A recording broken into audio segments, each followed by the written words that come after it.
نحمده ونستعينه ونستغفره ونعوذ بالله من شرور أنفسنا ومن سيئات أعمالنا من يهد الله فلا مضل له ومن يضلل فلا هادي له وأشهد أن لا إله إلا الله وحده لا شريك له وأشهد أن محمدا عبده ورسوله أما بعد فإن خير الحديث كتاب الله وخير الهدي هدي محمد صلى الله عليه وسلم وشر الأمور محدثاتها وكل محدثة بدعة وكل بدعة ضلالة وكل ضلالة في النار.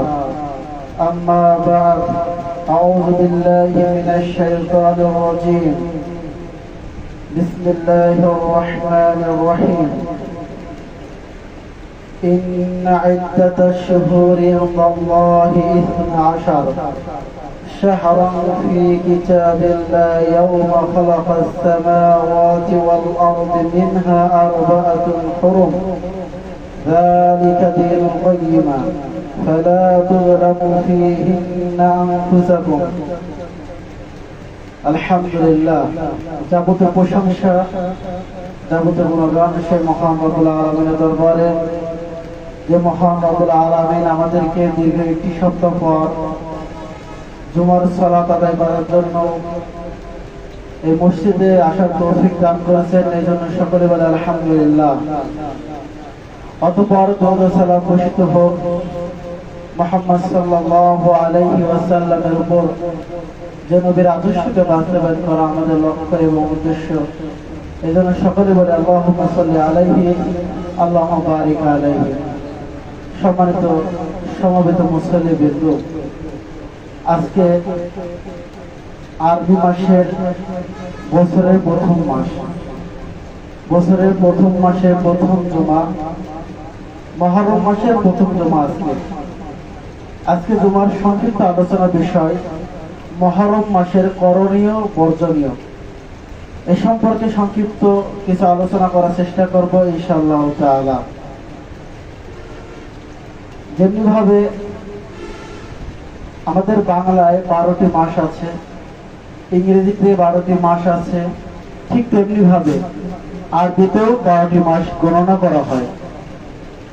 সেই ধারাবাহিকতায় এটা চলতেছে বছরের আরবি বছরের হিজরি মাসের প্রথম মাস মুহররম মাস। মুহররম মাসে আমাদের ভারত উপমহাদেশে বাংলাদেশ, ভারত, পাকিস্তান সহ বিভিন্ন রাষ্ট্রে মুহররমকে কেন্দ্র করে অনেক বেদাত এবং জাহেলিয়াতের কার্যকলাপ চালু রয়েছে। মুহররম মাসের মূলত যে ইতিহাস, মুহররম মাস যে জন্য সম্মানিত, মুহররম মাস যে জন্য ফজিলতপূর্ণ মাস, এটা ধারে কাছে আমরা কেউ যাই না। অথচ মুহররমকে কেন্দ্র করে অনেক জাহেলিয়াত আমাদের সমাজে চালু আছে। তার কারণ হলো যে আমরা মুহররমের সঠিক ইতিহাস না জানার কারণে, অজ্ঞতার কারণে আমরা এই দিনে জাহিলিয়াতের কিছু কর্মকাণ্ড আমরা করে যাচ্ছি। আমাদেরকে মুহররমের মূল উদ্দেশ্য এবং মুহররম মাসের করণীয় সম্পর্কে জানতে হবে।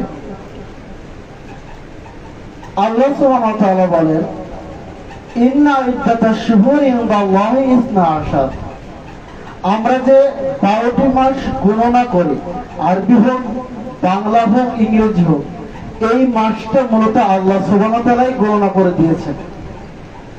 তিনি 12টি মাস নির্ধারিত করে দিয়েছেন, সেটাই আমরা গণনা করি। আল্লাহ বলেন, ইন্না ইদ্দাতাশ শুহুরি ইনদাল্লাহি 12। আল্লাহ সুবহানাহু ওয়া তাআলার কাছে গণনিত মাস হলো 12টি। ফি কিতাবিল্লাহ, তার কিতাবে উল্লেখ করা আছে। কখন থেকে? ইয়াউমা খালাকাস সামাওয়াতি ওয়াল আরদ, যেদিন থেকে আল্লাহ সুবহানাহু ওয়া তাআলা আসমান এবং জমিন সৃষ্টি করেছে, সেদিন থেকেই বছরে 12টি মাস আল্লাহ সুবহানাহু ওয়া তাআলা নির্ধারিত করে দিয়েছে। এটা কোনো মানুষের উদ্যোগ নয়, 12টি মাসই আল্লাহ সুবহানাহু ওয়া তাআলা নির্ধারণ করে দিয়েছেন।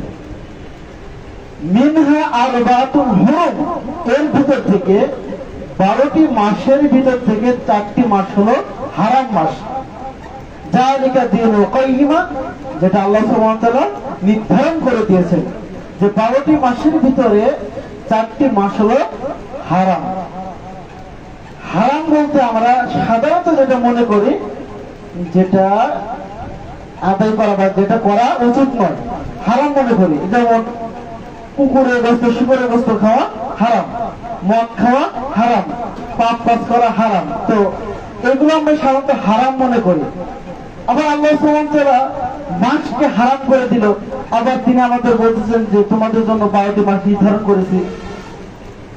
আবার অনেকের একটা প্রশ্ন আসে, সেটা হলো যে মসজিদুল হারাম, মক্কাতে যে মসজিদটা আছে যেখানে তওয়াফ করা হয়, এটাকে বলা হয় মসজিদুল হারাম। অনেক সম্মানিত একটি স্থান এবং অনেক গুরুত্বপূর্ণ। এই জায়গাটার নাম কেন হারাম করা হলো, এটা কোনো প্রশ্ন আসে না? তো হারাম শব্দটা হলেও এটার অর্থ দুই রকম।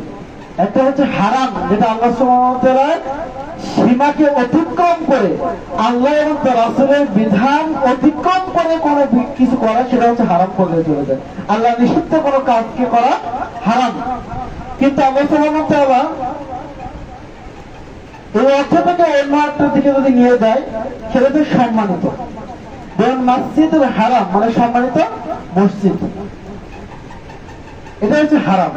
আর আল্লাহ সুবহানাহু ওয়া তাআলা কিছু নির্দিষ্ট এরিয়া আছে যেটা হারাম হিসেবে ঘোষিত করা হয়েছে, এই জন্য যে এই সময় বা এই স্থানে কোনো অন্যায় কাজ করা যায় না। যেমন মসজিদুল হারাম, মসজিদুল হারামটা এই জন্য যে ওখানে কোনো রকম অন্যায় কাজ করা যাবে না, এমনকি একটা মাছি, একটা মশা মারাও হারাম। ওর ভিতরে কোনো রক্তপাত ঘটানো যাবে না, কোনো অন্যায় অশ্লীল কাজ করা যাবে না, এই জন্য এটা হারাম ঘোষণা করা হয়েছে। ঠিক তেমনি ভাবে আল্লাহ সুবহানাহু ওয়া তাআলা 12টি মাসের ভিতরে 4টি মাসকে হারাম করেছে, এই জন্য যে গত ঈদের আগে আলোচনা করেছিলাম যে জিলকদ, জিলহজ এবং মুহররম, এই পরপর 4টি মাস আল্লাহ সুবহানাহু ওয়া তাআলা হারাম করেছেন, এই জন্য যে জিলকদ মাসে হাজিরা যেন তারা বাড়ি থেকে নিরাপদে বের হয়ে মক্কায় পৌঁছতে পারে। আর জিলহজ মাস হারাম এর জন্য তারা যেন ওই জিলহজ মাসে হজ আদায় করতে পারে, এবং মুহররম মাস হারাম এই জন্য যে তারা যেন নিরাপদে বাড়িতে ফিরে আসতে পারে। এই 3 মাসের ভিতরে কোন রকম রক্তপাত করা, কোন রকম জিহাদ করা, কোন রকম মারামারি করা সম্পূর্ণভাবে হারাম। এদিকে এই কাজগুলোতে করা যাবে না, যার জন্য আল্লাহ সুবহানাহু ওয়া তাআলা এই 3টি মাসকে হারাম করেছেন। আরেকটি মাস হলো রজব মাস। অর্থাৎ আল্লাহ সুবহানাহু ওয়া তাআলা এই 4টি মাসের ভিতরে কোন রকম অন্যায়, মারামারি, যুদ্ধ, ফাসাদ এগুলো করা নিষিদ্ধ, যার জন্য এটা কি হচ্ছে হারাম মাস হিসেবে আখ্যায়িত করা হয়েছে। এখানে আরেকটা বিষয় একটু বললে ক্লিয়ার হয়, সেটা হচ্ছে ডক্টর জাকির নায়েক যখন আলোচনা করতেছিলেন হিন্দু এবং মুসলমানরা সকলে ভাই ভাই এ সম্পর্কে যখন আলোচনা করতেছিলেন, তখন একজন হিন্দু মহিলা ডক্টর জাকির নায়েককে জিজ্ঞাসা করলো যে আপনি তো বললেন যে হিন্দু এবং মুসলমান সকলে ভাই ভাই, তাহলে যদি ভাই ভাই যদি হয়, তাহলে আপনাদের কাবা ঘরে ঢোকা হিন্দুদের নিষেধ কেন, হারাম এলাকায় যাওয়া নিষেধ কেন? তখন ডক্টর জাকির নায়েক বলল যে বোন, আপনি তো ইন্ডিয়ায় বসবাস করেন তাই না? বললো হ্যাঁ, ইন্ডিয়ায় বসবাস করি। তো আমি ইন্ডিয়ায় বসবাস করি, কিন্তু ইন্ডিয়াতে আপনি সমস্ত জায়গায় যেতে পারবেন, কিন্তু কিছু নিষিদ্ধ এলাকা আছে আপনি ইন্ডিয়ার লোক হলেও ওখানে যেতে পারবেন না। তা বলছি কেন? আমি ইন্ডিয়ার মানুষ যেখানে আছে সেখানে যাবো, কই কিনা ক্যান্টনমেন্ট যেখানে সেনাবাহিনীরা থাকে, প্রশিক্ষণ দেওয়া হয়, সেই এলাকায় জনসাধারণের প্রবেশ করা নিষিদ্ধ। কারণ ওখানে তারাই থাকে যারা সরকার আহ্বান করার সাথে দেশের জন্য জান মাল দেওয়ার জন্য প্রস্তুত, তাদের জন্য এলাকাটা সীমাবদ্ধ। ঠিক তেমনি ভাবে ওই মসজিদের হারামটা শুধুমাত্র তাদের জন্য সীমাবদ্ধ যারা আল্লাহর রাস্তায় ঈমান এনেছে, আল্লাহর জন্য জীবন দেওয়ার জন্য, আল্লাহর জন্য সমস্ত সবকিছু বিলিয়ে দেওয়ার জন্য প্রস্তুত, তারাই শুধুমাত্র ওখানে প্রবেশ করতে পারে, আর কেউ প্রবেশ করতে পারবে না। ওখানে প্রবেশ করার জন্য যেমন সেনাবাহিনী হওয়া আবশ্যক, ঠিক তেমনি ভাবে এই মসজিদে হারামে প্রবেশ করার জন্য মুসলমান হওয়া আবশ্যক। আল্লাহ সুবহানাহু কিছু সীমাবদ্ধ এরিয়া আছে, সীমাবদ্ধ মাস আছে, যেগুলোর ভিতরে কোন রকম অন্যায় কাজ, অশ্লীল কাজ করা হারাম, এটা করা যাবে না। তা আল্লাহ সুবহানাহু বলেছেন 12টি মাসের ভিতরে হারাম 4টি মাস হলো, তার ভিতরে একটি হলো মুহররম মাস, যে মাসে আমরা উপনীত হয়েছি। আজকে আমরা জুমা সালাত আদায় করতেছি সে মুহররম মাসে। রাসূলুল্লাহ সাল্লাল্লাহু আলাইহি ওয়াসাল্লাম যখন তিনি মক্কা থেকে হিজরত করে মদিনায় গেলেন, যে দেখলেন যে মদিনার ইহুদি খ্রিস্টান যারা আছে তারা এই মুহররম মাসে সিয়াম পালন করতেছে। রাসূলুল্লাহ সাল্লাল্লাহু আলাইহি ওয়াসাল্লাম বললেন যে তোমরা আজকের এই দিনে কেন সিয়াম পালন করো? তারা বলল যে এই দিন আমাদের নবী মূসা আলাইহিস সালাম ফিরআউনের কবল থেকে মুক্তি পেয়েছিলেন। আল্লাহ সুবহানাহু ওয়া তাআলা ফিরআউনের কবল থেকে মূসা আলাইহিস সালামকে নাজাত দিয়েছিলেন, যার শুকরিয়া স্বরূপ আমরা এই দিন সিয়াম পালন করি। রাসূলুল্লাহ সাল্লাল্লাহু আলাইহি ওয়াসাল্লাম বলেন যে মূসা আলাইহিস সালামের বিধান তোমরা অমান্য করেছো, তার বিধানগুলোকে তোমরা পরিত্যাগ করেছো, তারপরেও যদি তোমরা মূসা আলাইহিস সালামের নাজাতের জন্য শুকরিয়া আদায় স্বরূপ সিয়াম পালন করো, তাহলে তো আমি মুহাম্মদ সাল্লাল্লাহু আলাইহি ওয়াসাল্লাম আরো বেশি ভাগদার। মূসা নবী, আমিও নবী। মূসার দায়িত্ব ছিল দাওয়াতি কাজ করা, কোরআনের হাদিসের বা আল্লাহ সুবহানাহু ওয়া তাআলার বিধানের, আমিও সেই দায়িত্ব নিয়ে এসেছি। কাজেই মূসা আলাইহিস সালামের নাজাতের হকদার হিসেবে আমিও সিয়াম রাখার বেশি হকদার রাখি। রাসূলুল্লাহ সাল্লাল্লাহু আলাইহি ওয়াসাল্লাম সকল সাহাবীদেরকে সিয়াম রাখতে বললেন। তার মানে বুঝতে পারলাম মুহররম মাসের গুরুত্বটা এই জন্য যে এই দিন মূসা আলাইহিস সালামকে আল্লাহ সুবহানাহু ওয়া তাআলা ফিরআউনের কবল থেকে মুক্তি দিয়েছিল। এই ঘটনা আমরা একটু উল্লেখ না করলেই নয়। যখন মূসা আলাইহিস সালাম বনী ইসরাইলের ভিতরে জন্মগ্রহণ করলেন, তখন জন্মগ্রহণ করার আগে ফিরআউনের এক জাদুকর বলেছিল বনী ইসরাইলের মধ্যে এমন একটি সন্তান জন্মগ্রহণ করবে যে আপনার রাজ্যকে ছিনিয়ে নেবে। তখন ফিরআউন চিন্তায় পড়ে গেল, তাহলে বনী ইসরাইলের মধ্যে যত সন্তান জন্মগ্রহণ করবে, পুত্র সন্তান সকলকে হত্যা করতে হবে। তাই করার চেষ্টা করলো, সকলকে হত্যা করতেছে।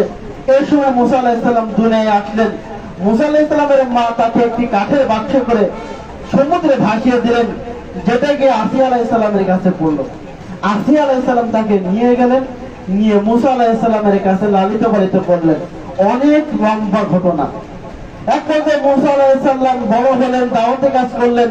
ফিরআউনের কাছে যখন দাওয়াতি কাজ নিয়ে যাওয়া হলো, তখন ফিরআউন অস্বীকার করলেন এবং বিভিন্ন রকম পরীক্ষা তার মাধ্যমে করা হলো। এক পর্যায়ে ফিরআউন না পেরে বনী ইসরাইল এবং মূসা আলাইহিস সালামকে হত্যা করার জন্য চেষ্টা করল।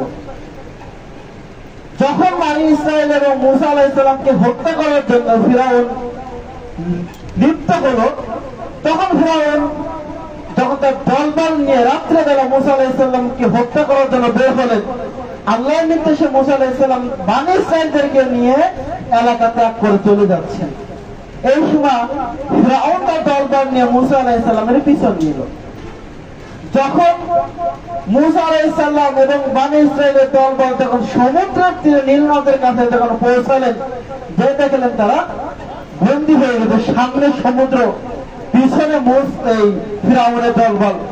তারা মূসা আলাইহিস সালাম বলে, মূসা আমরা তো পাকড়াও হয়ে গেছি, সামনে সমুদ্র, পিছনে ফিরআউনের দলবল, আমরা তো বাঁচার কোনো লাইন নেই। তখন বললেন যে অবশ্যই আমাদের সাথে আল্লাহ সুবহানাহু ওয়া তাআলা আছে, আল্লাহ আমাদেরকে সাহায্য করবে। আল্লাহ সুবহানাহু ওয়া তাআলা মূসা আলাইহিস সালামের হাতে একটি লাঠি ছিলেন। মূসা আলাইহিস সালামকে আল্লাহ বললেন, তোমার হাতের লাঠিটা সমুদ্রে আঘাত করো। মূসা আলাইহিস সালাম সমুদ্রে লাঠি আঘাত করলেন। আঘাত করার সাথে সাথে 12টি গোত্র হয়ে গেল। অর্থাৎ ইয়াকুব আলাইহিস সালামের যে 12টি সন্তান ছিল তাদের থেকে তো এই বনী ইসরাইল আসছে, সেই 12টি রাস্তা সমুদ্র হয়ে গেল। মুসা আলাইহিস সালাম এবং তার দলবল সেই 12টি গোত্র 12টি রাস্তা দিয়ে পার হয়ে সমুদ্র পার হয়ে চলে আসলেন। আল্লাহ সুবহানাহু ওয়া তাআলা বলতেছেন, যখন মুসা আলাইহিস সালাম সমুদ্রে পার হয়ে গেল তখন ফিরআউন দেখলো সুন্দর রাস্তা সমুদ্রের মধ্যে হয়ে গেছে। তিনি তার দলবল নিয়ে সমুদ্রের মধ্যে নামে বলেন। যখন সমুদ্রের ভিতরে নেমে গেল, যখন সমুদ্রে নেমে গেল তখন সমুদ্রের চারিপাশের পানি এসে ফিরআউনকে ডুবিয়ে দিল। যখন ফিরআউন পানির তলে ডুবানো হয়ে গেল, চুবন নাকানে চুবনি খাচ্ছে, ঠিক সেই সময় চিন্তা করে দেখলো এখান থেকে তো বাঁচার কোনো উপায় নেই, জীবন তো শেষ, এখন আল্লাহর প্রতি ঈমান আনা ছাড়া কোনো উপায় নেই। সারা জীবন যা অহংকার করেছি, যত দাপট দেখাচ্ছি, এখানে শেষ, আর বাঁচার উপায় নেই। তখন সে বলে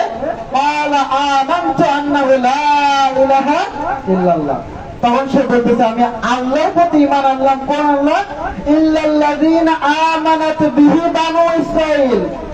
তখন বলেন আল্লাহ, লা ইলাহা ইল্লাল্লাহ, তোমার প্রতি আমি ঈমান আনলাম। ও জানে এই ঈমানে কাজ আসবে না। তখন বলতেছে যে লা ইলাহা ইল্লাল্লাহ, আমি তোমার প্রতি ঈমান আনলাম। ওই বানি ইসরাঈল যার প্রতি ঈমান এনেছিল, যে রবের প্রতি, আমি সেই রবের প্রতি ঈমান এনেছি। কারণ এর আগে নিজের তো সে রব মানত, আনা রাব্বুকুমুল আ'লা, আমি হলো সব থেকে বড় রব। তো এখন যদি বলে যে আমি লা ইলাহা ইল্লাল্লাহ, আল্লাহর প্রতি ঈমান আনলাম, তবে আল্লাহ বললেও বলতে পারে যে তুমি তো নিজেই আল্লাহ দাবি করবে, তোমার প্রতি তুমি ঈমান এনেছো। এজন্য চালাক লোক সে বলতেছে আমানতু আন্নাহু লা ইলাহা ইল্লাল্লাযী আমানাত বানু ইসরাঈল, আমি সেই রবের প্রতি ঈমান আনলাম যে রবের প্রতি ঈমান এনেছিল বানি ইসরাঈল। যখন এই ঈমান আনলো তখন তো আর ঈমান কাজে আসবে না। হ্যাঁ, রাসূল সাল্লাল্লাহু আলাইহি ওয়াসাল্লাম বলেছেন, পশ্চিম দিকে সূর্য উঠে গেলে যেমন ঈমান আনলে কোনো কাজ নেই, ঠিক মৃত্যুর মুহূর্তে, মৃত্যু খুব নিকটে এসে গেছে, এই সময় ঈমান আনলে কোনো কাজে আসবে না। আল্লাহ সুবহানাহু ওয়া তাআলা বলতেছে, আরে ফিরআউন সারা জীবন অনেক অত্যাচার করেছিল, অনেক নাফরমানি করেছে, এখন বলতেছে বিপদে পড়ে আল্লাহ আমি ঈমান এনেছি। সে বলতেছে ও আনা মিনাল মুসলিমিন, আল্লাহ আমি বানি ইসরাঈলের প্রতি ঈমান এনে আমি মুসলমান হয়ে গেছি, তুমি কেন আমারে চুবাচ্ছ? আর চুবে না, আমারে এবারে থামতে দাও। তখন আল্লাহ বলছে, আল্লাহ এখন ওয়াকাদ আসাইতা ক্বাবলু, আর এর পূর্বে তুই ছিলি সব থেকে বড় সন্ত্রাসী, সব থেকে বড় নিমখান ছিল, তুই সব থেকে বড় সন্ত্রাসী ছিলি, আমার নাফরমানি করেছিস, আর এখন যখন বিপদে পড়েছিস এখন বলতেছিস যে আল্লাহ তুমি আমাকে মুক্তি দান করো, আমি তো তোমার প্রতি মুসলমান ঈমান এনেছি। সম্মান তো বুঝেছি। ফিরআউন ধ্বংস হয়ে গেল, মুসা আলাইহিস সালাম মুক্তি পেয়ে গেলেন। তারপরে মুসা আলাইহিস সালাম আল্লাহ সুবহানাহু ওয়া তাআলা শুকরিয়া আদায় করার জন্য তিনি সিয়াম রেখেছিলেন। এই সিয়ামটাই হলো আশুরার দিনের সিয়াম, মুহররমের সিয়াম। তাহলে মুহররমের আসল কাহিনী হলো মুসা আলাইহিস সালাম ফিরআউনের কবল থেকে মুক্তি পেয়েছিলেন, এজন্য এদিন তিনি সিয়াম পালন করেছিলেন। এটাই হচ্ছে আশুরার মূল কাহিনী। আর ইবনে আব্বাস রাদিয়াল্লাহু আনহু قال, আব্দুল্লাহ ইবনে আব্বাস রাদিয়াল্লাহু আনহু থেকে বর্ণিত, তিনি বলেন, قال رسول الله صلى الله عليه وسلم ما رأيت النبي صلى الله عليه وسلم, আমি রাসূল সাল্লাল্লাহু আলাইহি ওয়াসাল্লামকে দেখেছি এই দিন সিয়াম পালন করতে। আব্দুল্লাহ ইবনে আব্বাস রাদিয়াল্লাহু আনহু বলেন যে রাসূল সাল্লাল্লাহু আলাইহি ওয়াসাল্লামকে আমি দেখেছি আশুরার দিনে সিয়াম পালন করতেন। আর আবু হুরায়রা রাদিয়াল্লাহু আনহু قال, আবু হুরায়রা রাদিয়াল্লাহু আনহু থেকে বর্ণিত, তিনি বলেন, قال رسول الله صلى الله عليه وسلم, রাসূল সাল্লাল্লাহু আলাইহি ওয়াসাল্লাম বলেছেন, আফদালুস সিয়ামি বা'দা শাহরি রমাদান, রমাদানের পরে সবথেকে উত্তম সিয়াম হলো মুহররম মাসের সিয়াম। রাসূল সাল্লাল্লাহু আলাইহি ওয়াসাল্লাম বলেছেন, আফদালুস সিয়ামি বা'দা শাহরি রমাদান শাহরুল্লাহিল মুহররম, যে ফরজ সিয়ামের পরে, রমাদানের সিয়ামের পরে সবথেকে গুরুত্বপূর্ণ সিয়াম হলো মুহররম মাসের এই আশুরার দিনে সিয়াম পালন করা। এই দিনে সিয়াম হলো রমাদানের পরে সবথেকে গুরুত্বপূর্ণ একটি সিয়াম। আমরা যদি এই মুহররম মাসে সিয়াম আদায় করি তাহলে এর ফজিলত কি রয়েছে? আবু কতাদা রাদিয়াল্লাহু আনহু থেকে বলতে তিনি বলেন, সুইলা আনি সিয়াম ইয়াউম আশুরা, আমি রাসূল সাল্লাল্লাহু আলাইহি ওয়াসাল্লামের কাছে আশুরা সিয়াম সম্পর্কে জিজ্ঞাসা করলাম। ফাকালা, তিনি বললেন, সিয়াম ইয়াউমি আশুরা আহতাসিবু আলা আল্লাহি আন ইউকাফিরা সানাতা আল্লাতী ক্বাবলাহু। রাসূল সাল্লাল্লাহু আলাইহি ওয়াসাল্লাম বললেন, যে ব্যক্তি আশুরার দিনে সিয়াম পালন করবে তার পূর্বের 1 বছরের গুনাহ ক্ষমা করে দেওয়া হবে। সুবহানাল্লাহি ওয়া বিহামদিহি। তার মানে আশুরার দিনে যদি আমরা একটি সিয়াম পালন করি তাহলে আমাদের পূর্বের 1 বছরের যে গুনাহ আছে এই গুনাহগুলো ক্ষমা হয়ে যাবে। কিছুদিন আগে এটা বললে গেল, আরাফার দিনে যদি কেউ সিয়াম রাখে তাহলে গত 1 বছর এবং সামনে যে 1 বছর আসবে 2 বছরের গুনাহ ক্ষমা। আবার এই আশুরার সিয়াম, তার মানে জিলহজ মাসের পরের মাসে আবার আর একটা বোনাস কি, আশুরার দিনের সিয়াম। এই সিয়ামটা রাখলে আমাদের পূর্বের 1 বছরের গুনাহগুলো ক্ষমা হয়ে যাবে। এই জন্য সম্মানিত সমবেত মুসল্লিবৃন্দ, আমাদেরকে আশুরার দিনের এই সিয়ামকে আমাদের আদায় করতে হবে। আল্লাহ সুবহানাহু ওয়া তাআলা আমাদের তৌফিক দান করুন, আল্লাহুম্মা আমিন। তো এই আশুরার দিনের সিয়াম মূলত রাখতেন কারা? ইহুদি খ্রিস্টানরা রাখতেন, যে মুসা আলাইহিস সালামের নাজাতের কারণে। তো রাসূল সাল্লাল্লাহু আলাইহি ওয়াসাল্লাম প্রথম হিজরত করে যখন মদিনায় গেলেন তখন এই সিয়ামটা রাখলেন। পরবর্তী বছরে যখন সিয়াম ফরজ করা হলো তখন রাসূল সাল্লাল্লাহু আলাইহি ওয়াসাল্লাম বলেন, তোমাদের উপর রমাদানের সিয়াম ফরজ করা হয়েছে, তাহলে চাইলে তোমরা কেউ মুহররমের সিয়াম রাখতে পারো এবং কেউ চাইলে না রাখতে পারো। তবে এই দিন যদি কেউ সিয়াম পালন করে তাহলে বিগত 1 বছরের গুনাহ ক্ষমা হয়ে যাবে। রমাদান মাসের সিয়াম ফরজ হওয়ার আগে মুহররমের সিয়ামটা ছিল সবথেকে গুরুত্বপূর্ণ সিয়াম। যখন রমাদানের সিয়াম ফরজ করা হলো তখন এটা গুরুত্বটা, ফজিলতটা ঠিক আছে, গুরুত্বটা রমাদানটা দিকে চলে গেল। এই জন্য আমাদের গুরুত্ব হিসেবে আমাদের এই দিন সিয়াম পালন করা উচিত। এবং মুসা আলাইহিস সালাম যেহেতু শুকরিয়া আদায় করেছিলেন এই জন্য আমাদের সিয়াম আদায় করতে হবে। সম্মানিত সমবেত মুসল্লিবৃন্দ, এই জন্য যে কোনো শুকরিয়া আদায় করার জন্য নবীদের আদর্শ ছিল তারা সিয়াম পালন করতেন এবং সালাত আদায় করতেন। আমরাও চেষ্টা করব, যেহেতু নবীদের আমল ছিল শুকরিয়া আদায় করার জন্য সিয়াম পালন করা, আমরা যে কোনো শুকরিয়ার জন্য যে কোনো নিয়ামত প্রাপ্ত হলে প্রথমে আমরা শুকরিয়া আদায় করব, তারপরে সাধ্য অনুযায়ী একটি সিয়াম পালন করব। এটাই নবীদের আদর্শ, এটাই নবীদের আমল, এটা আমাদের গ্রহণ করা উচিত।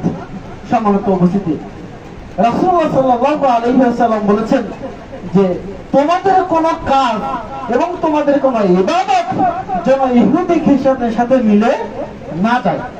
আমাদের কোন কালচার, আমাদের কোন আদর্শ আর আমাদের ইবাদত কোনটাই যেন ইহুদের সাথে মিলে না যায়, এটা আমাদের সাথে চেষ্টা করতে হবে। তো রাসূলুল্লাহ সাল্লাল্লাহু আলাইহি ওয়াসাল্লাম মদিনায় যে দেখলেন যে ইহুদি খ্রিস্টানরা এই দিন সিয়াম পালন করতেছে, তাহলে আমাদের সিয়াম আর ইহুদি খ্রিস্টানদের সিয়াম মিল হয়ে গেল না? তো 10ম হিজরিতে সাহাবারা জিজ্ঞেস করল আল্লাহর নবী সাল্লাল্লাহু আলাইহি ওয়াসাল্লাম, এই দিন তো ইহুদি খ্রিস্টানরা সিয়াম পালন করে আর আমরাও তো এই দিনকে সিয়াম পালন করি, তাহলে ইহুদিদের সিয়ামের সাথে আর আমাদের সিয়াম মিল হয়ে গেল, তো আপনি তো আমাদের তাদের বিরুদ্ধে করতে বলছেন। রাসূলুল্লাহ সাল্লাল্লাহু আলাইহি ওয়াসাল্লাম বলেন, আচ্ছা ঠিক আছে, যদি আমি আগামী বছরে বেঁচে থাকি তাহলে আমি 9 তারিখ এবং 10 তারিখ এই 2 দিন সিয়াম পালন করব। তারপর রাসূল সাল্লাল্লাহু আলাইহি ওয়াসাল্লাম বললেন, আমি যদি আগামী বছর বেঁচে থাকি, তার মানে তার কাছে মৃত্যুর একটি আভাস এসেছে যে আগামী বছর তিনি থাকবেন না। তার জন্য বললেন, যদি আমি আগামী বছর বেঁচে থাকি। রাসূলুল্লাহ সাল্লাল্লাহু আলাইহি ওয়াসাল্লাম 10ম হিজরিতে 11 হিজরিতে কি করলেন? মৃত্যুবরণ করলেন। তিনি আর সিয়ামটি রাখতে পারলেন না, কিন্তু তিনি আমাদেরকে আদেশ করে গেলেন, যদি আমি জীবিত থাকি তাহলে 9 এবং 10 সিয়াম পালন করব। এজন্য আশুরার সিয়ামটা আমাদের 2 দিন আদায় করতে হবে। একটা হচ্ছে শুকরিয়া আদায় শুরু 10 তারিখ, আর হচ্ছে ইহুদি খ্রিস্টানদের বিপরীত করার জন্য 9 তারিখে আদায় করতে হবে। এটাই হচ্ছে সব থেকে বেশি সুন্নাত। মুহাদ্দিসগণ আরো বলে থাকেন, যদি কেউ 9 তারিখে না পড়ে তাহলে 10 এবং 11, তবে সব থেকে উত্তম হলো 9 তারিখ এবং 10 তারিখ। আর রাসূল সাল্লাল্লাহু আলাইহি ওয়াসাল্লাম তিনি জীবিত থাকলে 10 তারিখই করে যেতেন। যেহেতু তিনি জীবিত থাকতে পারেননি, তার একটা আশা ছিল, এই আশার আকাঙ্ক্ষাটা আমাদের পূরণ করা উচিত।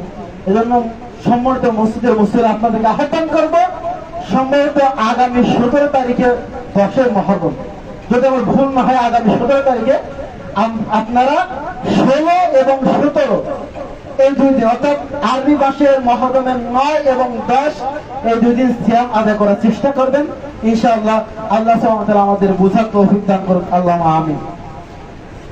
আর কয়েকটি বিষয় বলে শেষ করব। তাহলে আমরা বুঝতে পারলাম মুহররম মাসের আমাদের করণীয়টা কি, শুধুমাত্র 2টি সিয়াম আদায় করা, এছাড়া আমাদের আর কোনো করণীয় নাই। এখন আর যা কিছু আছে এইগুলো হচ্ছে সব বর্জনীয়।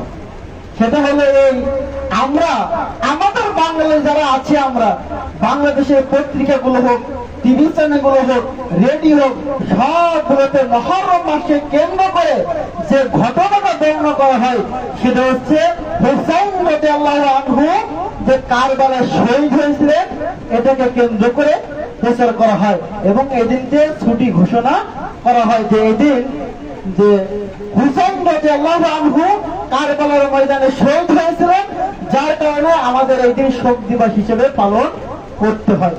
দেখুন, রাসূলুল্লাহ সাল্লাল্লাহু আলাইহি ওয়াসাল্লাম তিনি মৃত্যুবরণ করলেন 10ম হিজরিতে, আর হুসাইন 11 হিজরিতে, আর হুসাইন রাদিয়াল্লাহু আনহু মৃত্যুবরণ করলেন 61 হিজরিতে।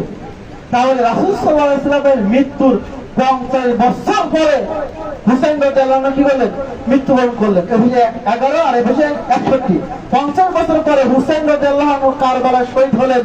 আর রাসূলুল্লাহ সাল্লাল্লাহু আলাইহি ওয়াসাল্লাম এই মুহররম মাসের ফজিলত এবং এর গুরুত্ব 50 বছর আগে দিয়ে গেল, আর আমরা সেটাকে বাদ দিয়ে 50 বছর পরে ঘটনাকে কেন্দ্র করে আমরা এই মুহররম পালন করি। অথচ এই মুহররমের সাথে, মুহররমের ইবাদতের সাথে হুসাইন রাদিয়াল্লাহু আনহু শহীদের কোনো সম্পর্ক নেই। হুসাইন রাদিয়াল্লাহু আনহু এই শহীদ হয়েছিলেন, তাকে শহীদ যারা করেছিল, আমরা এই দিনটাকে মর্মাহত হই, ব্যথিত হই, কারণ একজন মুমিনের আঘাতে আমরাও আঘাতপ্রাপ্ত হই, একজন মুমিনের কষ্টে আমরাও কষ্টিত হই। হুসাইন রাদিয়াল্লাহু আনহু রাসূল সাল্লাল্লাহু আলাইহি ওয়াসাল্লামের হুসাইন রাদিয়াল্লাহু আনহু এবং হাসান রাদিয়াল্লাহু আনহু দুইজনই রাসূলুল্লাহ সাল্লাল্লাহু আলাইহি ওয়াসাল্লামের 2 চোখের নয়ন ছিলেন, তাদেরকে খুব ভালোবাসতেন। যারা এই কারবালার দিনে মুহররম মাসে যারা শহীদ করেছিল, এই দিন তিনি শহীদ হয়েছিলেন বলে আমরা কষ্ট পাই, শোক পালন করি, কিন্তু এই শোকটা কদিন, মাত্র 3 দিন আমাদের জন্য। রাসূলুল্লাহ সাল্লাল্লাহু আলাইহি ওয়াসাল্লাম বলেছেন স্বাভাবিকভাবে একজন মুসলিমের শোক হলো 3 দিন, আর একজন মহিলা স্ত্রীর শোক হলো স্বামী মারা গেলে 4 মাস 10 দিন, এর বেশি শোক নয়। কিন্তু এই প্রায় 15.5 বছর পরে এসে, 1000 বছর পরে এসেও আমরা এটা কি করতেছি, শোক হিসেবে পালন করতেছি, কিন্তু এটা ঠিক নয়।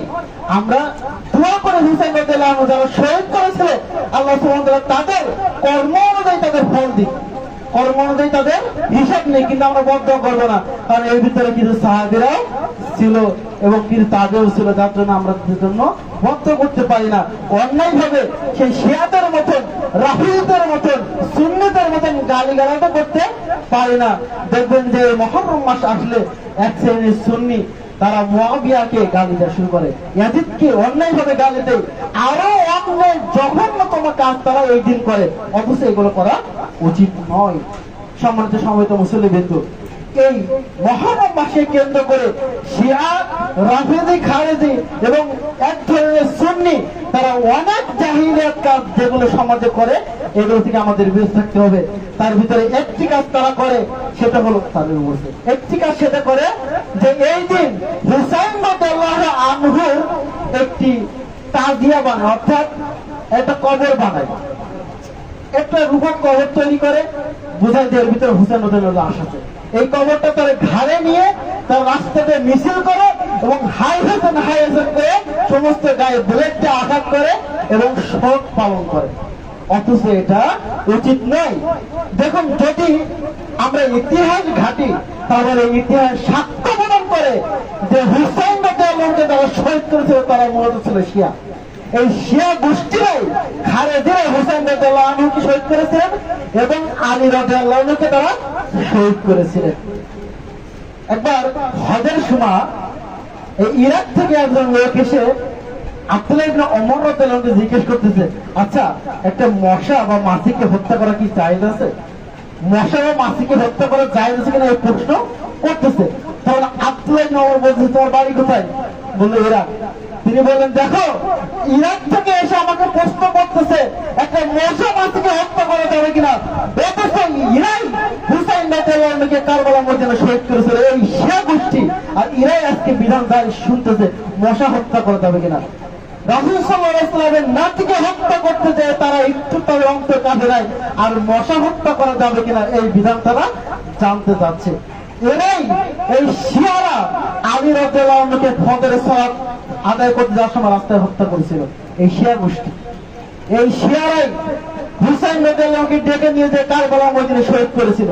যত ইতিহাস যদি আপনি দেখতে যান তাহলে দেখবেন যে সেখানে তার হুসাইন রাদিয়াল্লাহু আনহু তাদেরকে বলতেছে যে তোমরা তো আমাকে ডেকে এনেছিলে, তোমরাই তো আমাকে বায়াত করেছিলে। তারা হত্যা করেছিল ওই শিয়া গোষ্ঠী, তারাই আজকে তাজিয়া মিছিল করতেছে। মানে একটা কথা আছে না যে লাঠি মেরে গুরু দান করে নাকি একটা বলে, তা ওদের অবস্থা যে তাই, নিজেরাই হত্যা করেছে আবার নিজেরাই শোক প্রকাশ করতেছে। এই শিয়ারা এই দিনকে কেন্দ্র করে তারা তাজিয়া মিছিল করে, যেটা কোনো মুসলমানের কালচার নয়। কিন্তু আমরা মুসলমানরা এটা না বুঝে তাদের সাথে যুক্ত হয়ে এই কাজে আমরা লিপ্ত হই। এই শিয়ার আজকে এই দিনটা করে এবং তারা অনেকে এই দিন মিলাদ মাহফিল করে, অনেক সুন্নি এই দিন কি করে মাহফিল করে হুসাইন রাদিয়াল্লাহু আনহুর মাগফিরাতের জন্য। শহীদ হয়েছিল এই দিনকে তারা শোক দিবস পালন করে। আবার অনেকে বলে এই দিন নাকি কোন রকম মুরগি জবাই করে কোন রকম ভালো খাবার খাওয়া যায় না। আর একটা আছে যারা লক্ষ্যিয়া, তারা বলে এই দিন পানি পান করা উচিত নয়, কারণ এই দিন নাকি হুসাইন রাদিয়াল্লাহু আনহু পানি করে জীবনটা ত্যাগ করে দিয়েছিলেন কারবালার ময়দানে, পানি নাই, এই জন্য পানি পান করা উচিত নয়। সম্মানিত সমবেত মুসলিম, এছাড়াও সমাজে আরো অনেক জাহিলিয়াতের কাজবাজ আমাদের সমাজে চালু আছে এই শিয়াদের কেন্দ্র করে। এই দিন মুহররমকে কেন্দ্র করে অনেক বেদাত এবং শিরকি কাজবাজ চালু আছে। এমনকি দেখবেন এক শ্রেণীর শিয়ারা তারা কি করে, এই দিন হুসাইন রাদিয়াল্লাহু আনহুর জন্য মিলাদ দেওয়ার জন্য প্রত্যেকটা বাজারে দোকানে গিয়ে চাঁদা দেবে। আর আমরা আবেগে মুসলমান এটা কি করে তাদেরকে চাঁদা দিই, কারণ হুসাইন রাদিয়াল্লাহু আনহুর মাগফিরাতের কারণে। এটা আপনাদের দোষ যাওয়া উচিত নয়, কারণ আমাদের দেশে একটি বই পাওয়া যায় বিষাদ সিন্ধু, মীর মুশাররফ হোসেনের লেখা বই বিষাদ সিন্ধু, যে বইয়ের ভিতরে হুসাইন রাদিয়াল্লাহু আনহুর ফজিলত বর্ণনা করতে জাল এবং জৈব হাদিস দিয়ে নিজের মতন করে মানে অসংখ্য জাল হাদিস বানিয়ে জাল কথা দিয়ে পরিপূর্ণ করে রেখেছে। এবং মুয়াবিয়া তারপরে ইয়াজিদ এদেরকে এমন ভাবে উপস্থাপন করা হয়েছে, জঘন্যভাবে উপস্থাপন করা হয়েছে, যার কারণে বাঙালিদের সামনে এটা উপস্থাপন করা হয়, টিভির মাধ্যমে পত্রিকার মাধ্যমে এই কাহিনী তুলে দেওয়া হয়।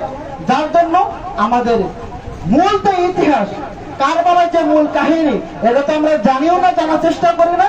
আর মুহররম মাসের কি করণীয়, মুহররম মাসটা কি জন্য ফজিলতপূর্ণ এটাও আমরা জানার চেষ্টা করি না।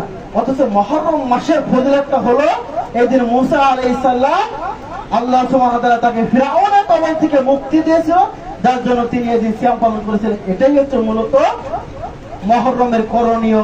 আর বাকি যত কর্মকাণ্ড আমাদের সমাজে চালু আছে সমস্ত সবকিছুই বর্জনীয়, কিছু এগুলো করা যাবে না।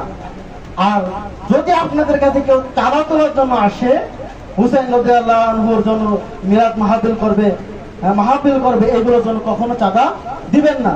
কারণ জেনে রাখবেন রাসূলুল্লাহ সাল্লাল্লাহু আলাইহি ওয়াসাল্লাম বলেছেন, যখন আপনি কোন অন্যায় সৎ কাজের জন্য সহযোগিতা করবেন, সেই সৎ কাজ করার কারণে যেমন আপনার কাছে সওয়াব পৌঁছাবে, ঠিক তেমনি ভাবে যদি অন্যায় কাজে সহযোগিতা করেন তাহলে সেই অন্যায় কাজের যে গুনাহটা ওটাও আপনার কাছে পৌঁছাবে।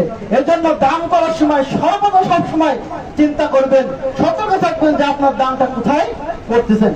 কখনো কোনো বেদাতি প্রতিষ্ঠানে দান করার চেষ্টা করবেন না। কখনো কোনো সময় কোনো মাজারে কোনো খাজা বা কোনো অন্যায় কাজের জন্য ওই যে পূজা মণ্ডপের জন্য চাঁদা দিতে আসে, তারপরে শিয়াদের অনুষ্ঠানের জন্য চাঁদা দিতে আসে, মাজারে সিন্নি দেওয়ার জন্য চাঁদা দিতে আসে, এই সমস্ত বেদাতি কর্মকাণ্ডখানায় দান করা থেকে বিরত থাকবেন। যখন আপনি দান করবেন অবশ্যই চিন্তা ভাবনা করে যাচাই করে দান করার চেষ্টা করবেন। আল্লাহ সুবহানাহু ওয়া তাআলা আমাদের বোঝার তৌফিক দান করুন, আল্লাহুম্মা আমিন। সম্মানিত সমবেত মুসল্লিবৃন্দ, মুহররম মাসে আমাদের একটি মাত্রই করণীয়, সেটা হচ্ছে সিয়াম পালন করা। আশুরার দিন 9 এবং 10 তারিখ এই দিন আমরা সিয়াম পালন করব। বাকি যত জঘন্যতম শিয়া এবং রাফিজি তৈরি করা যে সমস্ত কার্যকলাপ আছে এগুলো থেকে আমাদের বিরত থাকতে হবে।